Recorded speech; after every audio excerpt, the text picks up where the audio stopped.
po ang buhay mo at buhay tayo na maaari ngayon ay kumakain tayo ng masarap na pagkain. Hallelujah! Nagagawa natin pumunta sa gusto natin lugar na tribahan katulad ng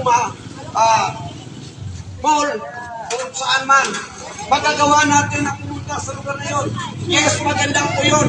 Pero kapag ikaw ay binubuyan ng Diyos na buhay na hindi nakapagbalik loob sa Diyos, kapatid, darating ang araw na ikaw po ay hindi magmamana ng buhay na walang hanggan.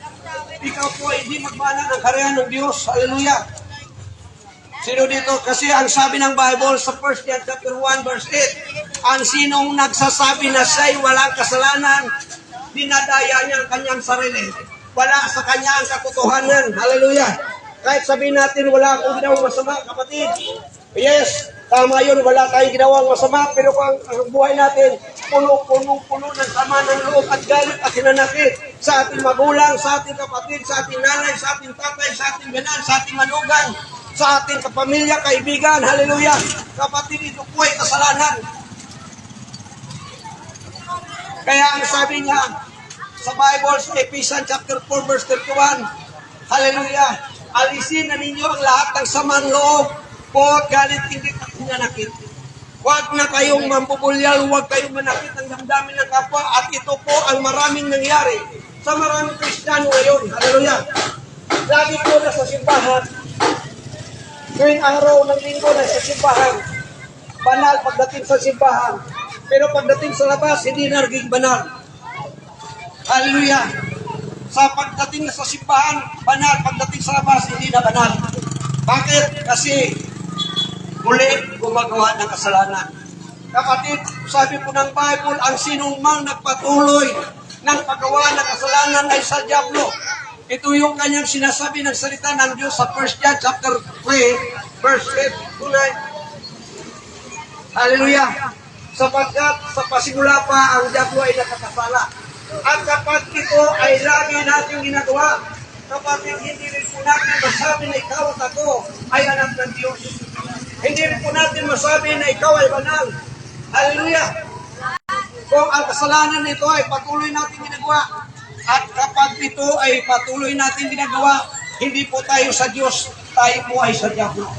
At ang diablo po ay mayroon pong nakaraan sa kanya.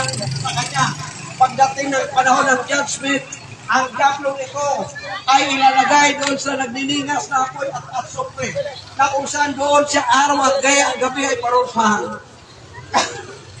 At kung isa ka sa kabilang nito, kapatid, ngayon pala, mag-isip-isip na tayo, magnilay na tayo sa ating sarili. Dahil wala pong tao na gusto mapunta sa kamatayan ng walang hanggan. Ito, ano po ito kamatayan ng walang hanggan? Ito yung impyerno na sinasabi nila. Sapagkat dalawa lang po ang pupuntahan ng tao pagdating ng takdang panahon. Buhay na walang hanggan at kamatayan na walang hanggan. Ang buhay na walang hanggan ay ito yung ikaw ay mapabilang sa karya ng langit. At ang kamatayan na walang hanggan, ito yung ikaw ay mapunta sa nagniningas na apoy at asupre na siyang pangalawang kamatayan. Nawa, hallelujah, at doon ka araw at gabi parusahan. So kapatid, isip-isipin po natin, kasi ako ayaw ko talaga doon, hallelujah. Kasi kaya nga ako ay nagbago, sapagkat gusto ko makamit ang buhay na walang hanggan. Diyos praise the Lord.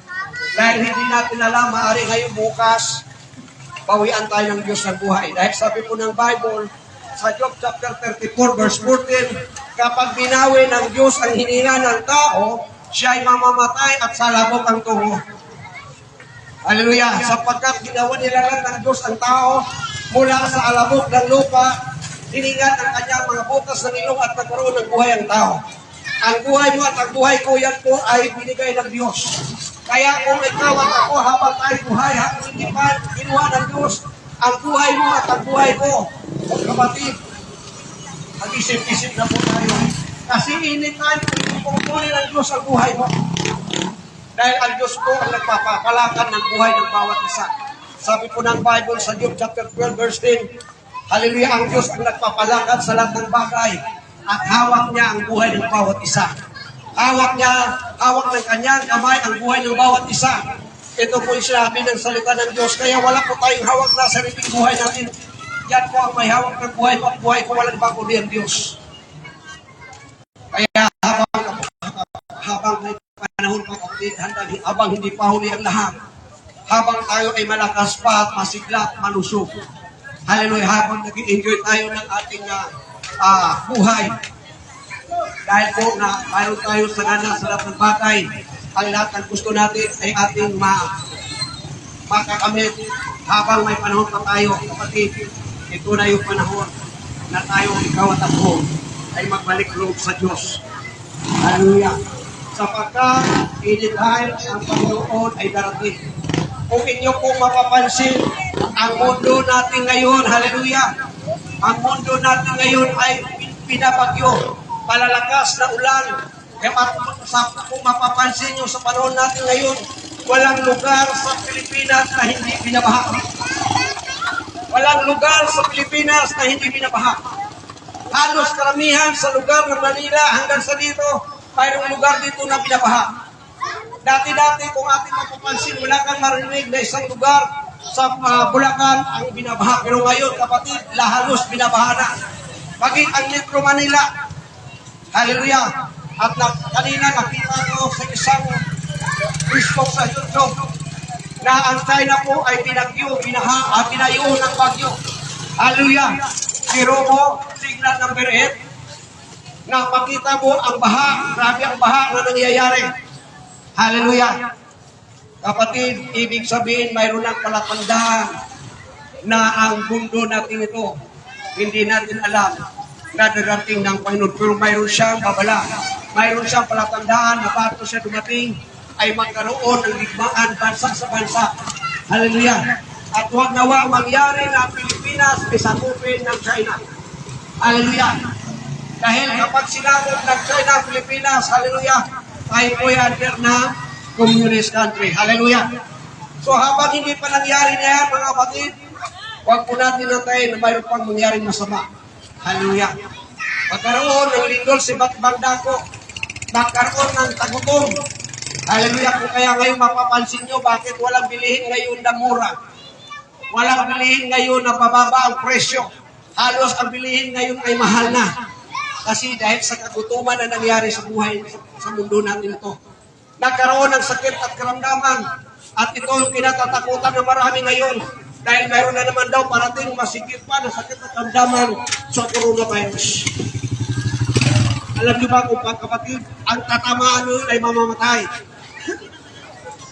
Pero kapatid, ikaw at ako, na magpabagong buhay, magbalik loob sa Diyos, alam ko, protektado ka ng Panginoon. Hallelujah. Hindi ka tatabla ng anumang sakit. Kasi sabi ng Bible, sa Revelation chapter 9 verse 4, huwag mong pinsalain ang mga punong sariwa. Huwag mong pinsalain ang mga damong sariwa.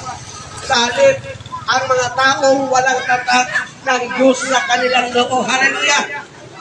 Ang tao na walang tatak ng Diyos sa kanilang loob, ito po ay maging apektado ng mga sakit at karamdaman. Hallelujah! Kung kaya makikita mo, marinig mo, maraming tao na matay sa sakit. Diyos, praise the Lord. Amen? Kasi po ang tao, kaya nagkaroon ng kasalanan ng tao, kasi po ang tao ay hindi sumunod sa kautusan at tuntunin ng Diyos. Ano po ba yung kautusan ng Diyos? Hindi na ako pupunta sa pinakamarami. Ito yung pinaka-number 1 na utos ng Diyos. Huwag ka magkaroon ng ibang Diyos maliban sa akin. Hallelujah. Pero ang nakakalungkot sapagkat pinahalaga ng tao ngayon at sambahin ay Diyos-Diyosan. Kaya ang sabi nila, pumayag naman ang Diyos na gumawa ang tao ng larawan. Noong panahon, pinayagan ng Diyos na gumawa si Moses. Hallelujah. Ng Ruben. At ito po ay ilalagay sa taas ng tabernakulo na kung saan ang ganang pangpak ay nakalilin sa tabernakulo ng Diyos. Hallelujah. Pero kapatid, hindi po yun. Ang gusto ng Diyos, siya lang ang iyong sambahin sa Espiritu at katotohanan. At ito po yung inahanap ng Diyos ngayon, ng bawat manambahan sa Diyos ay sasamba sa Kanya sa Espiritu at katotohanan. Dahil sabi niya sa John chapter 4 verse 22 o 24, sapagkat ang Diyos ay Espiritu Kaya siya dapat sambahin sa Espiritu at katotohanan. Ito yung sinasabi ng salita ng Diyos. Kung kaya ikaw at ako para makalaya ka, sa idolatry, huwag ka na pumunta. Huwag ka na sumamba, huwag ka na dapat magkaroon ng larawan sa bahay mo. Naluluhuran mo at paglikuran mo yung alayan mo ng buhay, ng bulaklak. Isang paglilingkod po yan. Hallelujah. Kaya sabi ni Paul sa Roma 1:22, huwag kayong 23, chapter 1 verse 23, huwag kayong gumawag ng larawan na inanyuan ng iyong kamay upang sambahin at paglikuran. Yun ang sabi niya. Sapagkat ang Diyos na dapat nating sambahin, hindi yung nilalang, kundi ang naglalang ang dapat nating sambahin. Yung naglalang sa iyo at naglalang sa akin, na nagbigay siya ng buhay at nagbigay sa akin ng buhay. Hallelujah. Ito po ang gusto ng Diyos. Hallelujah. So, kapatid, kung tunay na ikaw ay isang Kristiyano, dapat hindi ka na magpapatuloy sa paggawa ng kasalanan. Ano ba itong kasalanan na ginagawa ng tao? Titignan natin. Hallelujah. Sa 1 Corinthians chapter 6, verse 9.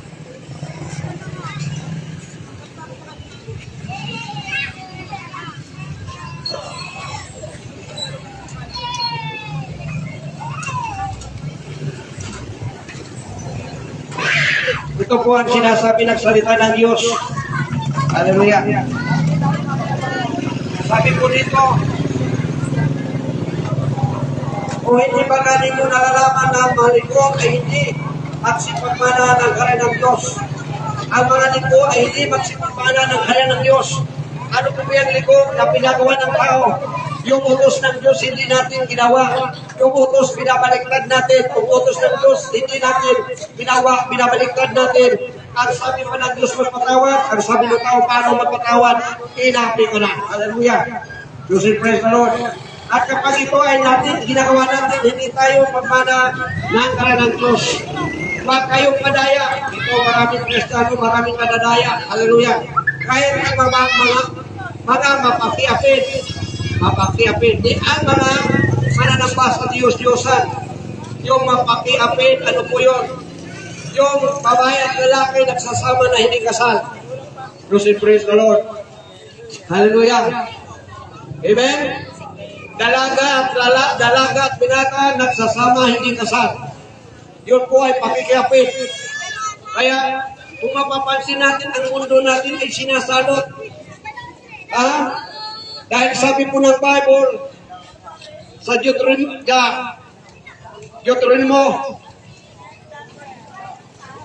chapter 5, 15 verse 26, kapag hindi niyo dininig ang kanyang tinig, hindi susundin ang kanyang utusan at tuntunin, mangyayari sa inyo ang sumpang ito. Kung kaya ang mundo natin ay napasailalim ng sumpa ng Diyos, na dapat yung sumpa ng Diyos ay naalis na sa mundo nito. Simula ng nasapin ni Kristo ang kamatayan dahil sa bawat tao. Pero hindi pa rin ang tao ay nagbago. Ang tao ay patuloy pa rin na gumagawa ng kasalanan. Kaya po, ang mundo natin ay sinasalot. Hinahayaan ng Diyos na ang mundo natin ay magkaroon ng labanan. Kadigma sa kapwa-bansa, harian sa kapwa-harian. Ang tao ay nag-aaway. Hallelujah. Dahil po hindi sinusunod ang tinig ng Diyos. Ano po yung tinig ng Diyos? Yung kanyang salita. Ang tao ngayon, kapag nakarinig ng salita ng Diyos, ang sasabihin naman ng tao, hindi totoo yan. Kalukuhan na naman yan. Ano na naman yan? Pero kapatid, nagkakamali po kayo. Ang tinig ng Diyos, ito yung tinig ng Diyos na kung saan ipinaabot sa iyo at sa akin at sa ating lahat na dapat ikaw at ako habang mahihina habang buhay pa. Hallelujah, habang nakakagalaw pa tayo, nakakakilos pa tayo, ay kailangan tayo magbalik loob sa Diyos. Kasi sabi po ng Lucas chapter 15 verse 13, magsisi kayo sapagkat kung hindi kayo magsisisi, kayo mapahamak lahat. Mapahamak na lahat kapag hindi nagsisisi. Ibig sabihin, umamin na ikaw at ako ay nakasala. Kaya wala po tayong malilin sa Diyos. At ang sabi po ng Bible sa 1 John chapter 3 verse 9, hallelujah, kung ipapahayag ninyo ang iyong kasalanan, kayo ipatatawarin ng Diyos. Ibig sabihin, i-confess natin na ikaw at ako ay makasalanan. tayo patatawarin ng Diyos at higit sa lahat, kapag tayo pinatawan ng Diyos, pagbalik-loob sa Diyos, dapat tayo ay laging makinig ng salita ng Diyos. Hallelujah! Dahil po ang tao hindi lamang sa tinapay na bubuhay, kundi sa bawat salita na puno tayo sa bibig ng Diyos. Hallelujah! Ito po ang gusto ng Diyos. Kasi po maraming tao ngayon na mataba sa pisikal, na katawan.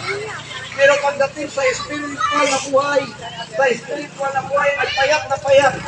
Kasi nare-reject na maraming tao o may mga tao na hindi pinahalagan ng salita ng Diyos. Ini-ignore ang salita ng Diyos na ipinapahayag ng mga lingkod ng Diyos. Hallelujah! Pero kapatid, ang salita ng